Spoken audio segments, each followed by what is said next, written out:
Hello everyone, easy शिक्षा express channel में आपका बहुत बहुत स्वागत है। मैं हूं गौरव और आज हम लोग पढ़ेंगे वेव एंड ग्रुप वेलोसिटी। देखिए, पिछले वीडियो में हमने जैसे कि कॉन्सेप्ट ऑफ वेव पैकेट्स के बारे में पढ़ा था और उसमें जो है हम लोग वेव पैकेट को एसोसिएट कर रहे थे, मतलब जोड़ रहे थे किससे, डी ब्रॉगली वेव से, velocity of de Broglie wave से। और उससे हमें एक टर्म पता चल रहा था, फेज़ वेलोसिटी। देखिए, फेज़ वेलोसिटी वहाँ पे हम लोग डी ब्रॉगली के साथ एसोसिएट करके जोड़ के हम लोग किसी पार्टिकल के बारे में पढ़ रहे थे। बट यहाँ पे इंडिविजुअल बताया जाएगा फेज़ वेलोसिटी क्या होता है और ग्रुप वेलोसिटी क्या होता है। देखिए, ग्रुप वेलोसिटी का कहना बस सिंपल सा है कि जब भी वेव पैकेट जो होती हैं, वेव पैकेट कुछ अलग अलग फ्रिक्वेंसी की होती हैं, और ये जब वेव पैकेट जो होती हैं किसी पार्टिकल से एसोसिएट हो जाती हैं, मतलब जुड़ जाती हैं, ये पार्टिकल है और जब ये इससे जुड़ जाती हैं तो उसको क्या बोलते हैं, उसको बोलते हैं ग्रुप वेलोसिटी।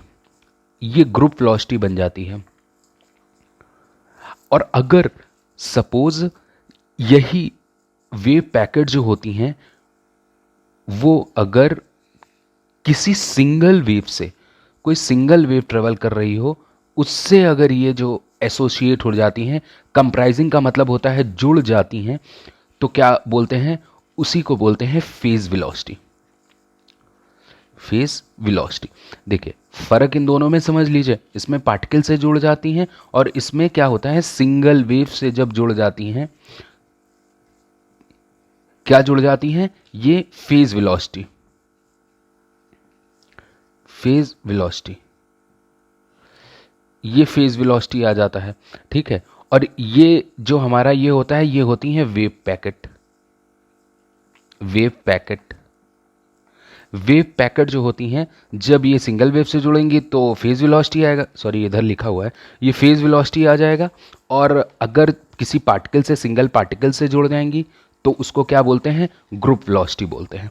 ठीक है, अब इसके आगे जो है, इसके आगे एक डेरिवेशन आता है जिसमें कि फेज वेलोसिटी और ग्रुप वेलोसिटी का इसको लेके ही आगे फॉर्मूला एक बनता है।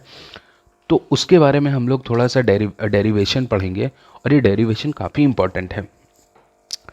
देखिए, जब कोई वेव जो होती हैं अगर सिंगल एक्स डायरेक्शन पे ट्रेवल कर रही होती हैं, कोई भी एक प्लेन वेव हो जाए और ए प्लेन वेव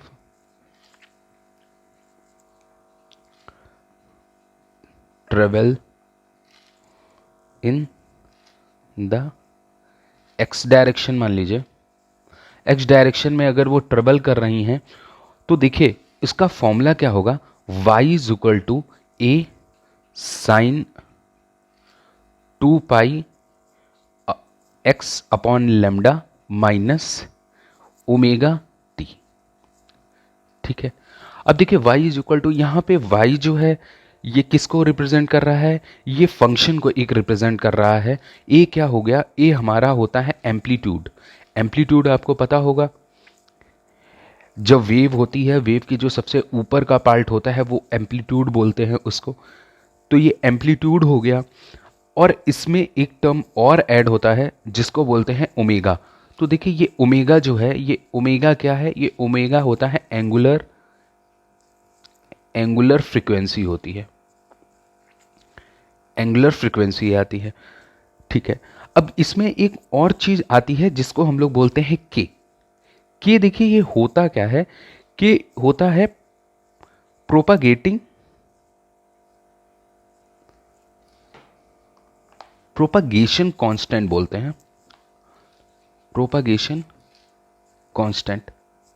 अच्छा, अब प्रोपागेशन कांस्टेंट होता क्या है, तो देखिए प्रोपागेशन कांस्टेंट का मतलब होता है during vibration the phase difference between the particle which are situated at a unit distance, उसी को बोलते हैं प्रोपागेशन ऑफ, प्रोपागेशन कांस्टेंट। देखिए ये लिख लीजिए, during vibration the phase, phase difference, phase difference the particle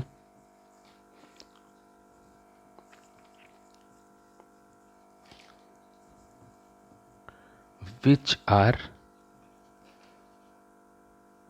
situated at unit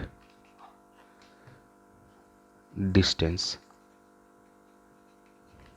इसी को और भी क्या बोलते हैं, इसको इसको प्रोपागेशन ऑफ अ कांस्टेंट तो बोलते ही हैं, साथ साथ एक चीज और बोलते हैं, एंगुलर वेव नंबर, ये भी बोलते हैं। अब देखिए प्रोपागेटिंग कांस्टेंट होता क्या है। देखिए प्रोपागेटिंग कांस्टेंट का मतलब होता है, देखिए इसमें क्या बोल रहा है, during the vibration phase difference. देखिए अगर ये साइन का हुआ तो साइन का 0 से स्टार्ट होता है ग्राफ और कुछ इस तरीके से ट्रेवल होता है ऐसे। तो ये हमारा ऊपर का पार्ट क्या होता है, ये एम्पलीट्यूड होता है। इस जगह पे ये π/2, क्योंकि साइन जो होता है π/2 पे क्या होता है, 0 होता है, तो इस वजह से यहाँ पे एम्पलीट्यूड इसका 0 हो जाता है। अब देखिए ये वेव अगर कोई पार्टिकल है, सपोज इस जगह पे है और पार्टिकल x मान लीजिए, और ये टाइम t पे है, time t is equal to 0 पे, और सपोज अगर ये एक यूनिट यहाँ पे डिस्प्लेस हो जाता है, x यहाँ पे आ गया, तो ये टाइम t पे कुछ होगा स्मॉल t। तो बेसिकली उसी को बोलते हैं प्रोपागेटिंग कांस्टेंट। एक कांस्टेंट लगाते हैं जिसको बोलते हैं k का कहने का मतलब है during the vibration of a phase difference. Phase difference में मतलब क्या हुआ कि जब भी ये वेव जो होती है शिफ्ट होंगी, जैसे सपोज ये 0 से स्टार्ट हुई है और यही वेव अगर इस पोजीशन से ना स्टार्ट होके इस पोजीशन पे कट हो जाए, तो मतलब ये शिफ्ट हो गई वेव। देखिए ये आगे थोड़ा सा बढ़ गई, तो ये वेव जब आगे बढ़ती है तो इसको क्या बोलते हैं, sine omega t plus phi हो जाएगा, मतलब ये फाई से प्लस हो गई। और अगर यही वेव, सपोज ये वेव ये नीचे से ये खिसक के यहां से मान लीजिए खिसक के यहां पे आ गई और ये वेव ऐसे हो गई इसी साइन की, तो क्या होगा, इस कंडीशन में क्या लिखेंगे, sign omega T minus theta, मतलब ये निगेटिव साइड शिफ्ट हुई और ऊपर वाले में पॉजिटिव साइड शिफ्ट हुई। तो देखिए प्रोपागेटिंग कांस्टेंट का मतलब आपने समझ गए हैं। तो के को अब हम लोग डायरेक्ट यहाँ पे लिखते हैं। के का फॉर्मूला होता है, के का फॉर्मूला क्या होता है, पाई अपॉन लैम्डा होता है। तो देखिए के की वैल्यू क्या होती है, k is equal to 2 pi upon lambda होती है, ठीक है। अब देखिए इसी में जब हम लोगों को पता चल गया, इस पोर्शन को अगर देखें तो इसमें ये वाला पोर्शन के में चेंज हो जाएगा, तो हमारे पास एक फॉर्मूला आएगा y is equal to a sine हो जाएगा। देन इसके बाद ये पोर्शन हट जाएगा तो इस जगह के आ जाएगा और x माइनस ओमेगा टी। अच्छा ओमेगा टी एंगुलर फ्रीक्वेंसी है, तो एंगुलर फ्रीक्वेंसी ओमेगा से है, तो इसकी वैल्यू क्या होती है, 2 पाई वी होती है, ठीक है। यहां पे v वेलोसिटी नहीं है, v फ्रीक्वेंसी है। तो देखिए अब देखिए हम लोग लिखते हैं VPH के बारे में। VPH क्या है, फेज वेलोसिटी। अच्छा फेज वेलोसिटी में आपने एक फॉर्मूला स्टार्टिंग में ही कल हमने बताया था, v लैम्डा होता था, ठीक है। तो अगर v लैम्डा है तो इसको हम लोग अगर डिवाइड कर दें, डिवाइड एंड मल्टीप्लाई बाई 2 पाई, अगर 2 पाई से मल्टीप्लाई एंड डिवाइड कर दें तो क्या होगा, VPH is equal to 2 pi upon 2 pi आ जाएगा, V एन लेमडा। अच्छा ये पोर्शन देखिए, ये पोर्शन क्या ये नहीं है, और ये पोर्शन देखिए क्या ये नहीं है, ये चीज नहीं है। तो इसको अगर हम लोग फेज वेलोसिटी के टर्म में लिखना चाहें तो VPH is equal to omega upon k नहीं आ जाएगा, ठीक है।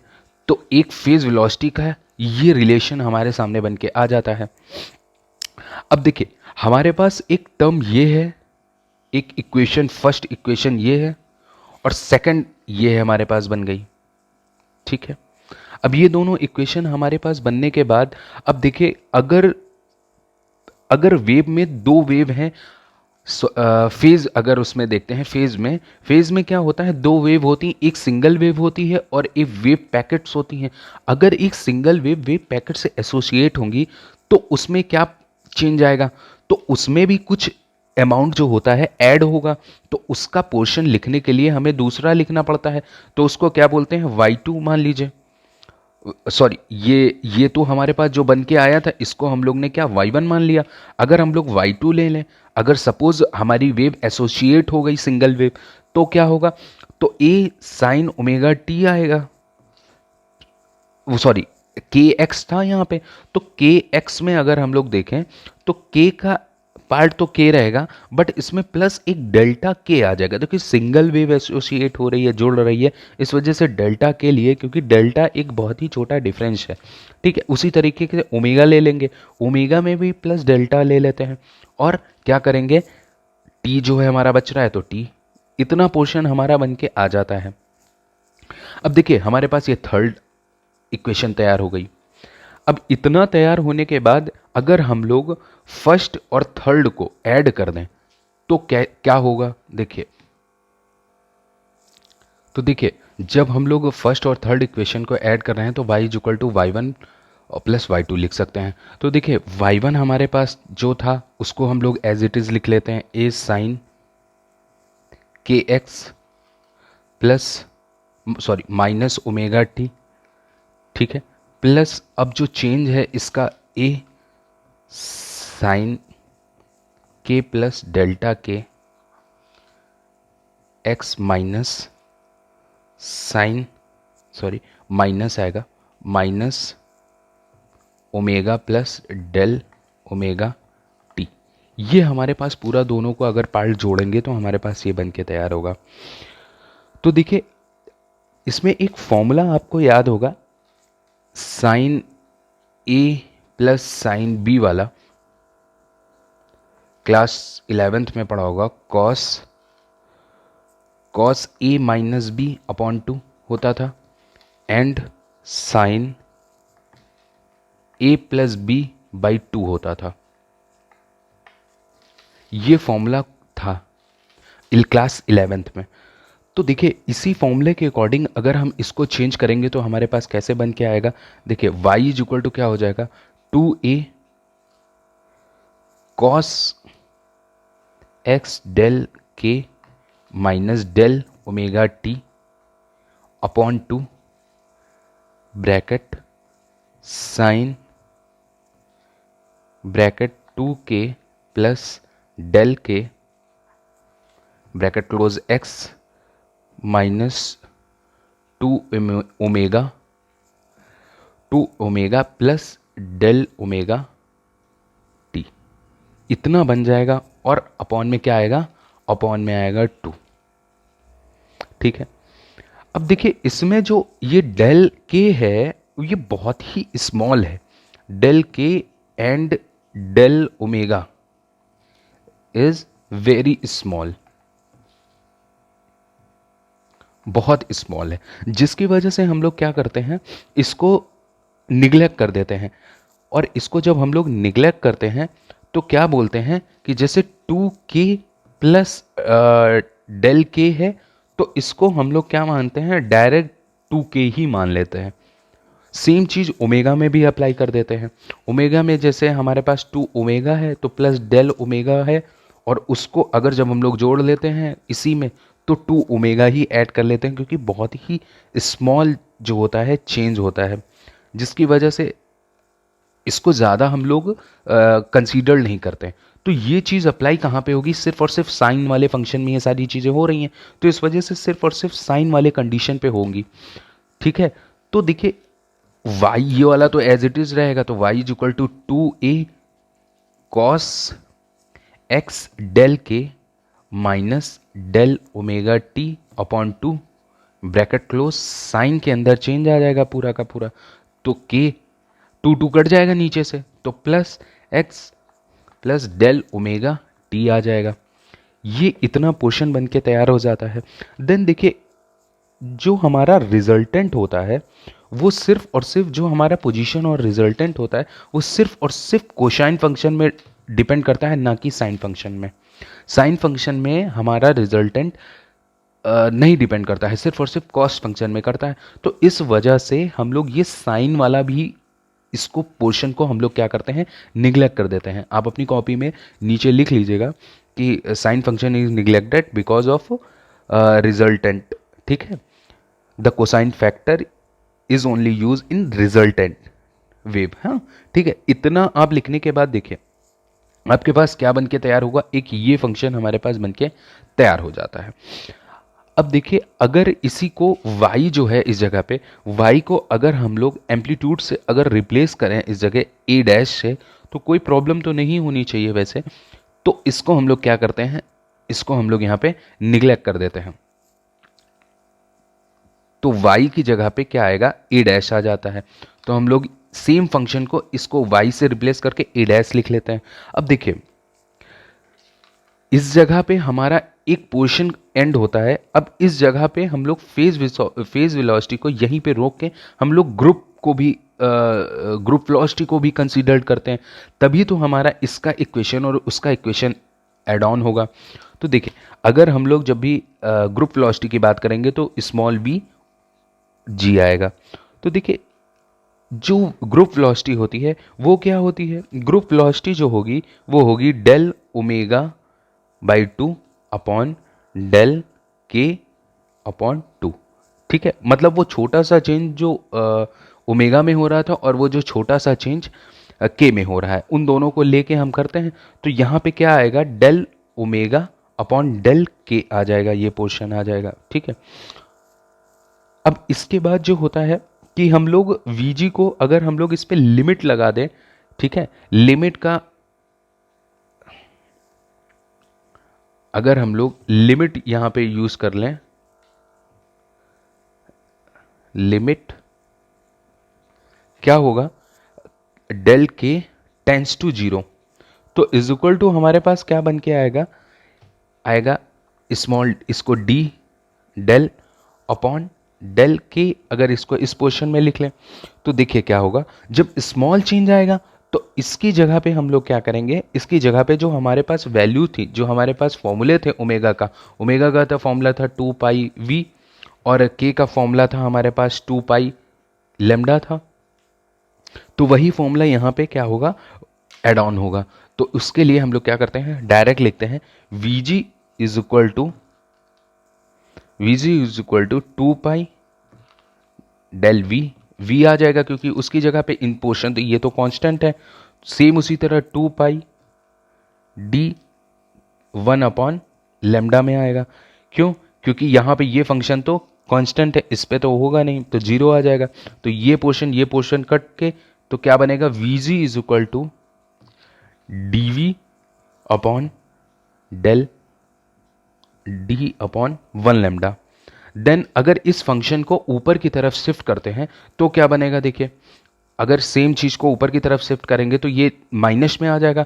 तो माइनस स्क्वायर और 1 का अगर हम लोग डिफ्रेंशिएशन उसके पर्पज से अगर लेंगे तो क्या होगा, del square dv upon d lambda आ गया। ठीक है, अगर इसको नीचे लाएंगे तो ये डेल कट जाएगा, फिर से वही पोर्शन में आ जाएगा। तो इस तरीके से इसको हम लोग ने ऊपर साइड कर लिया। अब देखिए जब हम लोग इसको वेव से एसोसिएट करेंगे तो इसमें जो है हम दोनों को हम लोग ऐड ऑन करते हैं, वेव वेलोसिटी को और ग्रुप वेलोसिटी को। तो देखिए उसका इक्वेशन कैसे आएगा, देखिए यहां तक हम लोग ने देख लिया और ये फॉर्मूला हमारा जो है ग्रुप वेलोसिटी का आ गया। अब यहाँ पे देखते हैं रिलेशन, देखते हैं किसके बीच में, ग्रुप वेलोसिटी और फेज वेलोसिटी के बीच में। तो देखिए फेज वेलोसिटी के हमने पहले ही देख लिया है कि क्या होता है वैल्यू, ओमेगा अपॉन के। ठीक है, और अगर हम इसको जो है ओमेगा के टर्म में लिखना चाहें तो ओमेगा इज इक्वल टू के वी पी एच आ जाएगा। ठीक है, उसी तरीके से अगर हम ग्रुप वेलोसिटी को लिखना चाहें तो वो डेल ओमेगा और डेल के फॉर्म में लिखेंगे। तो उसको भी हम लोग क्या और करके अगर हम लिखना चाहें तो ओमेगा की जगह ओमेगा की वैल्यू अगर यहाँ पे उठा के पुट कर दें, ठीक है, अगर ओमेगा की वैल्यू पुट कर देंगे तो हमारे पास क्या इक्वेशन बन के आ जाएगा, देखिए तो d is equal to del k साथ साथ ये हमारा पोर्शन आएगा के वी पी एच, ये हमारे पास बन के आ जाएगा ग्रुप वेलोसिटी के फॉर्म में अगर इन दोनों को रिलेट करें। अब देखिए तो V g is equal to क्या हो जाएगा, V g is equal to अगर एक बार इसको के को इससे डिफ्रेंशिएट करेंगे तो 1 मतलब वी पी एच आ जाएगा, वी पी एच आ गया प्लस, और जब इसको अगर कांस्टेंट मांग के बाहर करें और हम लोग डेल के फॉर्म में वी पी एच को अगर हम लोग डिफ्रेंशिएट करें तो ये एज इट इज रह जाएगा। ठीक है, तो इसके बाद हम लोग क्या करते हैं, इसके बाद हम लोग इस टर्म को सॉल्व करने की कोशिश करते हैं। ठीक है, इस टर्म को हम पहले इन्हेंस करेंगे और देखेंगे अच्छे से। तो देखिए जब इस टर्म को हम लोग देखते हैं तो सबसे पहले इसको हम लोग अलग लिख लें, तो k is equal to del d k V P H. ठीक है, सपोज अगर इस टर्म को हम लोग क्या करें, मल्टीप्लाई कर दें किससे, डी लेमडा से। ठीक है, तो हम लोग क्या करेंगे, डिवाइड एंड मल्टीप्लाई किससे, डेल लेमडा से, इससे हम लोग मल्टीप्लाई कर देते हैं। तो क्या आएगा, k is equal to del d k, और यहां पे वी पी एच होगा और लेमडा एंड लेमडा। ठीक है, तो इन दोनों को जब हम इन दोनों को मल्टीप्लाई और डिवाइड कर देते हैं तो इसके बाद और अच्छे से लिख लेते हैं, तो k, ठीक है, then del V P H upon del lambda dot. अब देखिए इसमें क्या होगा, डी लेमडा अपॉन डी के। अब देखिए ये चीज़ तो ठीक है, बट इस चीज़ को कैसे और हम लोग ओपन करके लिख सकते हैं वीजी के फॉर्म में, ये देखते हैं। देखिए आपने अभी पढ़ा है कि D omega upon d k is equal to हमारा होता था 2 पाई मल्टीपल में आता था, यहाँ पे डीवी हो जाता था, और यहाँ पे हमारा क्या रहता था, यहाँ पे होता था 2 पाई डी 1 अपॉन लेमडा होता था, ये चीज़ होती थी। ठीक है, थोड़ी देर के लिए ये सोचिए, ये पोर्शन हट के अलग हो गया। ठीक है, ये पोर्शन अब कैसे हटा, ये इस साइड आ गया, ये इस साइड आ गया, तो वो भी एक वीजी का टर्म बन गया। बट उसको अब थोड़ी देर इसको हटा देते हैं और अब इस पोर्शन को, ऊपर वाले पोर्शन को समझिए। सपोज यहाँ पे 1 ले लिए। ठीक है, अब देखिए जब इसको हम लोग ओपन कर देते थे ये 2 पाई तो कट जाता था, बट अगर हम इसको सिर्फ इतने ही टर्म में लेंगे तो क्या हो जाएगा, ये हमारा ऐसा कुछ बन के नहीं तैयार होगा कि 1/डी के इज इक्वल टू 1/2 पाई, और ये पूरा पोर्शन हट जाएगा तो यहां पे क्या आ जाएगा, माइनस स्क्वायर, कुछ ऐसा बना, माइनस लेमडा स्क्वायर बना, और यहां पे क्या आ जाएगा, डी लेमडा आ गया। ठीक है, इस चीज को अगर हम लोग पलट के लिख लें, देखिए कैसे, किस फॉर्म में है, डी लेमडा के फॉर्म में है, तो इसको अगर हम लोग ऊपर कर लें, ठीक है, इस फॉर्म में अगर हम इसको इस साइड से इस साइड भेज दें तो हमारे पास क्या बन के आ जाता है, हमारे पास बन के नहीं आएगा, d lambda upon d k is equal to minus lambda square upon 2 pi. वही चीज, बस यही चीज इस जगह पे पुट करनी है और इसके बाद आपको रिजल्ट दिखेगा। देखिए जब हम लोग यहाँ पे फिर क्या करते हैं, k इज इक्वल टू, अच्छा ये k जो होता है इस जगह पे हमने भी वैल्यू हमें पता है 2 पाई अपॉन लेमडा होता था, 2 पाई अपॉन लेमडा होता है। तो देखिए यहाँ पे वी पी एच, ठीक है, वी पी एच हुआ। अब देखिए यहाँ पे बीच में क्या होगा, उस चीज़ की बात हम बाद में करते हैं, क्या ऐड होगा क्या नहीं ऐड होगा। इस जगह पे स्पेस छोड़ते हैं और यहाँ पे लिखते हैं 2 पाई, ठीक है, 2 pi upon lambda del V P H upon del lambda, और यहाँ पे क्या था, यहाँ पे हमारा आया था माइनस लेमडा स्क्वायर अपॉन 2 पाई, ये आया हुआ था। ठीक है, ये माइनस अगर बाहर आ जाएगा तो यहाँ पे प्लस था। अब ये माइनस यहाँ पे आएगा तो क्या हो जाएगा, माइनस हो जाएगा। तो इसको अगर हम बाहर करते हैं तो क्या आएगा, वी पी एच। और इसको बाहर करने के साथ साथ एक टर्म और देख लेते हैं, एक टर्म ये देख लेते हैं कि क्या ये पोर्शन और ये इससे कट जाएगा और ये लेमडा इससे कट जाएगा। तो हमारे पास क्या आएगा, माइनस लिख दिया, ठीक है। इसके बाद आएगा del V P H upon del lambda, ठीक है। और ये लेमडा और है हमारा, तो यहाँ पे लिख लेते हैं, ठीक है। तो हमारे पास क्या फॉर्मूला बन के आ गया, ये फॉर्मूला बन के आ गया किसके टर्म में, वीजी और फेज वेलोसिटी के टर्म में। ये बहुत इंपॉर्टेंट फॉर्मूला है, ये पेपर में भी क्वेश्चन दिया हुआ था और आप इसको अपनी स्क्रीन पे देखिए, ये देखिए क्वेश्चन 2 बार पूछा गया हुआ है, तो ये बहुत इंपॉर्टेंट है। तो हमने देखिए 3 चीज़ें पढ़ ली, एक हमने ग्रुप वेलोसिटी पढ़ लिया, हमने फेज वेलोसिटी भी पढ़ लिया। ग्रुप वेलोसिटी किसको, वीजी इज इक्वल टू एक फॉर्मूला के होगा, ठीक है, के होगा। ये फॉर्मूले, ये फॉर्मूला, ये और एक ए डैश वाला जो हमारा फॉर्मूला बन के आया है, वो फॉर्मूला ए डैश क्या है, रिजल्टेंट ऑफ एम्पलीट्यूड है, ठीक है, वेव का। ये इतना बहुत इंपॉर्टेंट हो जाता है, इतना आप पढ़ लीजिए, इतना सफिशिएंट है और कंप्लीट है। और यहाँ से हमारा चैप्टर 1 पूरी तरीके से कंप्लीट होता है। नेक्स्ट वीडियो में आपको दूसरे चैप्टर के बारे में पढ़ने को मिलेगा। Thank you. I hope you like this video. If you like this video, please like and subscribe my channel. Thank you so much.